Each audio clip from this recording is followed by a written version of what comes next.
Musi pan wiceprzewodniczący mieć świadomość, że ევროპა უზარმაზარი კრიზისის წინაშე დგას. ამაზე პასუხისმგებელი თქვენი უფროსი, დონალდ ტუსკიცაა, რომელმაც ანგელა მერკელთან ერთად პუტინთან შეთანხმება დადო. სწორედ ამ შეთანხმების საფუძველზე შეუტია უკრაინას მილიონობით ევროთი გათამამებულმა რუსეთის ფედერაციამ. როგორც პოლონეთის პრეზიდენტი, მე არავის მსახური არ ვიქნები, განსაკუთრებით გერმანიის ბუფერული სახელმწიფოს მსახური.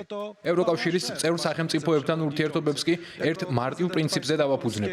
პოლონეთი და პოლონელები უპირველეს ყოვლისა. po pierwsze Polska, po pierwsze Polacy. Polska musi mieć nie tylko największą armię w Europie. პოლონეთს ევროპაში ყველაზე დიდი არმია ჰყავს. ეს ჩრდილოატლანტიკური ალიანსის ყველაზე დიდი სამხედრო ევროპაში თურქეთის To შემდეგ. musi być armia. უნდა იყოს საუკეთესოდ აღჭურვილი თანამედროვე არმია. Oczywiście ბატონი ნავროცკი რუსული პროპაგანდის ენაზე საუბრობს. მისი თქმით, მთელი ევროკავშირი პასუხისმგებელია უკრაინაში ომზე.